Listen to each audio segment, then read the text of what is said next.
I reckon I've taught spike prime in over 100 different schools, and there are lots of things that happen over and over again which are problems, but I can solve them easily because I know where to look. So check out this video to see my top 16 things that go wrong in a classroom and how to fix it with spike prime. Yeah. Here's an example of my Sumo bot code. I've got the motors on my code, it says CND, but on my actual robot, when I've plugged it in here, you can see that my motors are plugged into A and B. So a common mistake kids make is that they have different letters in their code compared to what's plugged in. I've recently discovered that it's cool to have the motors doing an A and B now, because if you use a color sensor, you can plug that into letter C. And if you use a distance sensor, you could plug that into letter D. And if you use the button or force sensor, that could go into F because it's the force sensor. They don't have to go into those ports, but it's just an easy way. If you always do the same ports for the same peripherals, then it's easy to work out where things should be coded. So for example, if my light sensor is in C, this should say C. And if my distance sensor is in D, that should say D. It's pretty easy to work out where things are plugged in. Interestingly, if you do connect your hub, then when you drag a block over, it automatically assumes where things are plugged in. For example, if you used the distance sensor now, there's already a D selected because it knows that it's plugged into port D. So sometimes it's easier to code if you actually turn your robot on and code it after you've connected, because then all the ports will be correct. Now, one thing that often goes wrong with any sort of vehicle is that the car itself could go backwards. You might want it to go this way, but it actually goes this way. So often the wheels will spin the opposite way to what you want. Now you can change it in the code, but if my motors are plugged into A and B like they are here, and if it's going backwards, I can just swap these around. If I swap around A and B, then the vehicle will go forwards instead of backwards. So there's a good tip for you. You can change it on the code, but it's much easier just to tell people to swap the cables around. One mistake that kids often make is they'll just do something silly like this. They'll just move a block like that, and then the code doesn't work. So you've got to make sure that they don't put things in the wrong order and they don't move things around. In fact, when I finish coding with kids, I might say, okay, everyone should have 5 pink blocks in a row there, and then 6 pink blocks in a row there, and then 3 pink blocks in a row there. And some kids will say, hang on, I've only got 4, what, I'm missing one. And that's when they realise when one's missing or one's in the wrong order. But this one's crucial, that's got to be there. Sometimes kids delete that for no reason, or they move it down here, and then things don't work. Kids can accidentally drag and drop blocks just by doing it without looking. They've always got to make sure their code looks exactly like it did at the start, okay? And these if statements, this is a forever loop, okay? So it's going to do all this over and over again, and all this over and over again. If they're underneath each other, it'll just do them randomly if they occur. But if you put one inside the other like this, it's not going to work. So you've got to make sure that if you've got lots of things inside a forever loop, doesn't matter which order they go in, because it's looking at it forever, as long as one's under the other, then if this happens, it'll do this, and if this happens, it'll do this. So you just got to make sure that all the forevers, all the blocks are the same. And I think the easiest way for that is, like I said, you say, okay, kids, everyone got 5 pink ones? Everyone got 3 pink ones? Everyone got 6 pink ones there? That'll indicate to kids if they've got the wrong thing. Okay. Another thing kids like to do is they might put a sound in. Now, if you choose this one, play a cat meow until done. If you put it in here, then it might be playing this sound and completing that sound and falling off the board or whatever before any of this happens. So playing sounds can often delay what happens in the code, especially if you use this one that says until done. You could do start sound, it shouldn't affect it as much. But I often tell kids, look, if you want to play sounds or play with the lights on the hub, just start a new stack. Put another stack over here, do your sounds and your lights and whatever you want to do on the screen over here, because that'll run independently of all this and it won't interfere with all this. And when you press play down the bottom, it'll run that and that. It'll do both stacks at the same time. And you're guaranteed that your robot won't be hampered by playing a sound. Sometimes I've seen battle bots and kids are fighting and all of a sudden a battle bot starts meowing like a cat and just drives off the board because it hasn't had the time to do the rest of the steps. So make sure that you start a new stack if you want to include sounds and things. When it comes to construction, a lot of kids think they've got to build a robot that's got 4 wheels. You don't need to have 4 wheels. 2 wheels is enough and a ball and socket. A ball and socket acts like wheels. It allows the robot to turn really easily though. So I encourage the kids, if they're making any sort of robot that turns, to use 2 wheels on motors and a ball and socket. Because some kids don't even know how to make wheels turn. I'll see them doing something like this. They'll put an axle in there, and they'll put a wheel in there, and they go, oh, it keeps falling out. Or they'll do something like this, something crazy like this, and the wheels won't turn around because that plug can't turn around properly inside that hole, okay? So a lot of time kids have got no idea how to make a wheel turn around. They'll do things like this. They'll stick a pin in there and they'll stick the wheel on there and crazy things like that. But honestly, they really should just use a ball and socket if they want another wheel, or they can make an axle. Okay, I'm going to show you how to make an axle in about 10 seconds here. Ready? I'm going to put that on there and put another one on the other side. You can join them together. Okay, a bush on one side, a bush on the other side. Okay, and then you got yourself wheels that roll really well. Okay, they're going to roll really well and they're going to stay solid. Another little bush on the outside to hold them in place. It doesn't matter if the axles stick out like that. You can use smaller one anyway. Sometimes you can put an axle right across there. We can do the whole thing this way, across that way. But that's beautiful, isn't it? Look at that. It's a work of art. It's a masterpiece.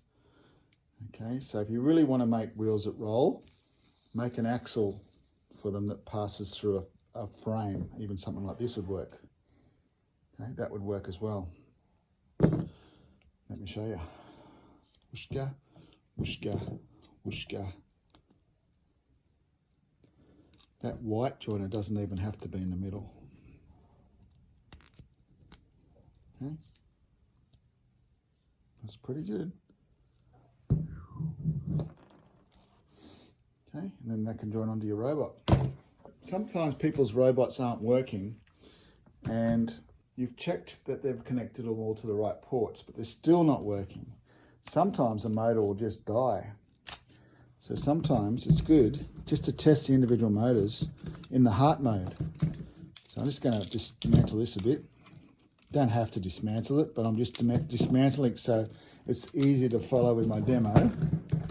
All right, I've got a motor here. I want to see if it's working. Plug it into any port. All motors can go in any ports. All sensors can go in any ports too. They're all input and they're all output. Okay, unlike the old EV3s where some of them had to be inputs and some of them had to be outputs. So if you want to test it, you go back to the heart mode. You need to press the button to enter the heart mode. And now it senses that a motor's plugged in there. That's a good sign.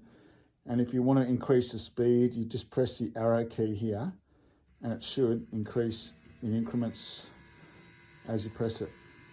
Or you can slow it down by pressing this one. Okay. You shouldn't have to be doing too much mucking around with it. I can tell straight away that motor works, no worries. I'll plug in another one. Might plug it in a D for no apparent reason. Now it's going, it's remembering what the last button was pressed. Okay.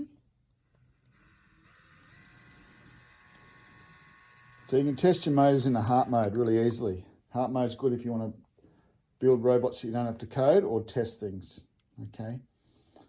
So make sure when you see the heart, you press the button to run it, and then you can choose it. Kids like to play with the code, and they'll change the speeds. If they do massive speeds like this, sometimes that can really confuse the robot, and it might not go straight, or it might just have errors. So I always say don't type in a number bigger than 100. And another thing that's really important is if this number is positive, leave it positive. And if it's negative, leave it negative, because often a negative number is used to make something go backwards, and often positive makes it go forwards. So you don't want to be doing the opposite to what the code wants it to do. So always leave negative numbers negative, positive numbers positive. When it comes to turning, some people like to fiddle with this. This is like a percentage of how sharp the turn is though. Okay, so some people think if they change that to 90, it'll do a 90-degree turn, but that's not true. That's how sharp the turn is. It's like a 90% sharpness. 100% sharpness means it's going to spin on the spot. So negative 90 or positive 90 is just going to make it almost spin on the spot. And this will make it do a very wide turn where the speeds of the wheels are almost going the same. Don't get confused about degrees and things, because these aren't degrees.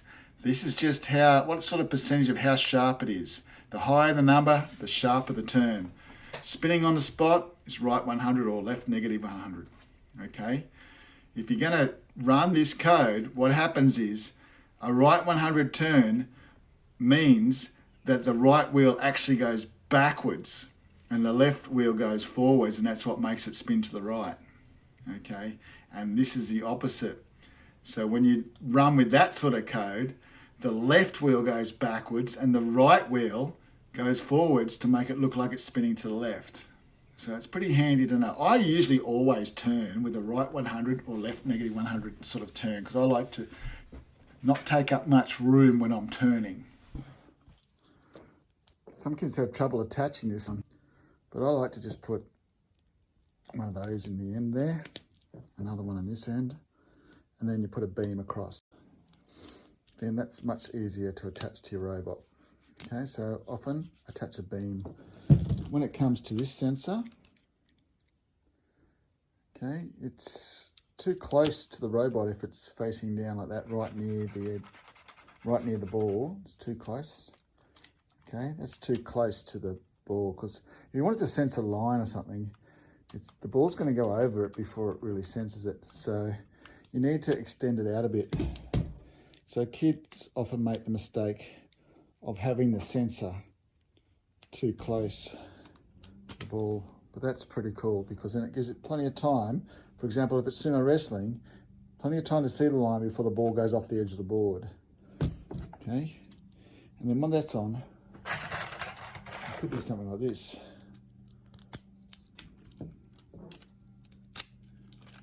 These cables are pretty loose and they can get tangled. So one thing that often goes wrong is kids make robots that the cables get caught under the wheels and stops it from working properly. So my advice is just take one cable out, and I tell this to the kids, take one cable out and just wrap it around and through the other ones a few times, as much as you think's necessary. And then once you've done that, plug it back in. Okay, I never use those little clips. I got rid of all these because they were damaging my motors, all different colour ones. I got rid of them all. Since I've stopped using them, my motors have lasted a lot longer. Probably one of the most common things that goes wrong with kids' robots is kids will say, my sensor doesn't work. I've already mentioned that it should be a fairly good distance away from any wheels or balls so that it can see the white line before the ball gets to the edge of the board. So the position is pretty important, not just how far away it is from the wheels or ball, but how far it is off the ground. Okay, it's going to see a different amount of light depending on how high it is. And it's impossible to predict how much light it's going to see without testing it. So I'm just going to connect my robot. On your device, you can tap up here. The color sensor in port C is seeing black. But if you tap on that little arrow there, you can change that to reflected light. Now it's seeing about 18% light. Doesn't see a lot of light when it's on black, but when it's on white, it's going to see more light. So at the moment it's seeing 97% light. So we had about 18% and around 97%. So we just need to say when it's more than that, it's going to go backwards. So in the code, instead of this one, we can use reflected light. This is a mistake that a lot of kids make with their light sensor. This is the first thing I check if they're saying their sensor doesn't work. See how that has a little less than sign there? Got to make sure that's a greater than sign. If you've got a black arena with a white border, then we're waiting for the light to be greater than when it's on black. So it has to be a greater than symbol. For my robot at the moment, because it's about 17, 18, 90% on black, I could say when it's greater than 30, then go backwards, okay? Because 30 is higher than 17. Could be any number, could be 40, could be 50, because when it's on there, it sees 90. So I could even say when it's greater than 90, but just to be safe, it's good to pick a number that's kind of in the middle. So kids have got to get into the habit of looking on their device, tapping on their connection tab and seeing how much light there is by choosing reflected light, seeing how much light there is. And the most important thing is they pick a number that's kind of between light and dark. And then that little sign there has to be greater than if you've got a white ring. If you've got a black ring, it'd have to be less than, wouldn't it? If the outside of the circle was black and the whole circle inside was white, then that would be a less than sign, because you'd be wanting it to see less light. So when the light was less than a certain amount, you go backwards. But that little mistake there is the most common one, having the wrong sign in there. Or having the sensor maybe too high off the ground. If the sensor's too high, it's not going to pick up the light as much. So let's have a look. Here, if the sensor's there, it's seeing 0%. And when it's on white, it's only seeing 1%. If the sensor's too high, it's not going to work either. It's got to be, I suggest about 1 inch, couple of centimetres off the ground, okay? And then you should get good reliable readings. Sometimes you want keys to detect coloured things, and sometimes if it's square on to the coloured brick, then it might have errors. So sometimes if it's trying to detect this colour, because there's reflection, because it's shiny, sometimes it can't tell what colour it is. So it's good to often put the colour sensor on a bit of an angle. The best way that I put things on an angle is to use some of these types of bricks here. Okay, they're pretty handy for putting things on angles. For example, tiny piece of those in each end. Doesn't matter what colour they are. So you put one in each end. With your sensor, they can just go in a hole like that. And then those two can go like this.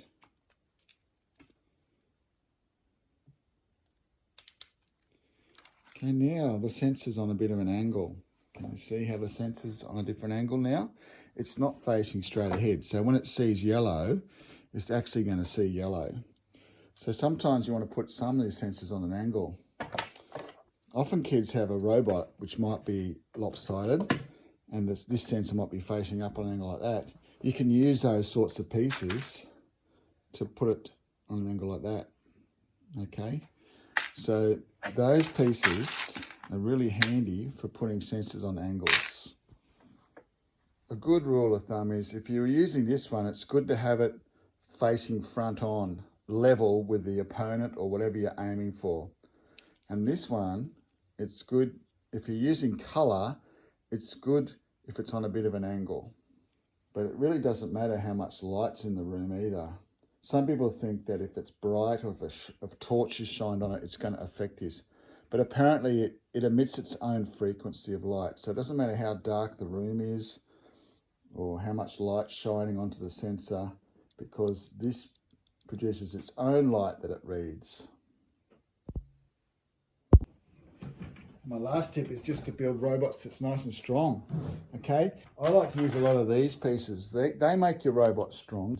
So even if you do something like this, it looks a little bit flimsy, but then you can always make it stronger, okay?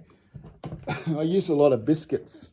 So you could put a biscuit in there, for example, and then another piece in there, and then you could have another piece going across the top here. Let's do that. I'm going to put a biscuit on the other side. So I like to use lots of biscuits and lots of these things. These things are called biscuits, okay?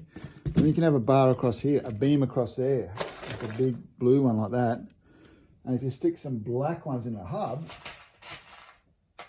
it's going to make it very strong. I mean, this is not the strongest vehicle I've ever made, but this is just an example of how you can make anything a bit stronger. Add some biscuits, add some grey pins, add some beams. Now it's a lot more strong, okay? It's a lot more solid. You could even put another beam across there for no apparent reason, just to make it stop wobbling a bit, okay? It's a lot stronger like that, okay? If you really wanted to, you could even construct something up here and go across there. You could even put that on there, and you could put another biscuit on there, and then you could put something like this, and then another biscuit on the side like this. You could put a pin in the middle, even one of these right through the middle. There's always ways you can make your robot stronger, okay? And a lot of the time you just got to add these grey bits and these biscuits, and you can make it stronger, maybe with some beams. But, you know, if you're doing something like battle bots, you don't want to be repairing it in between every battle. You want it not to fall apart. That's the goal. If you're experiencing problems that I haven't covered in this video, tell me about it in the comments and I might make a video just for you. Otherwise, a lot of problems happen with the hub. So if you're having problems with your hub, check out this video right here and that should help you out.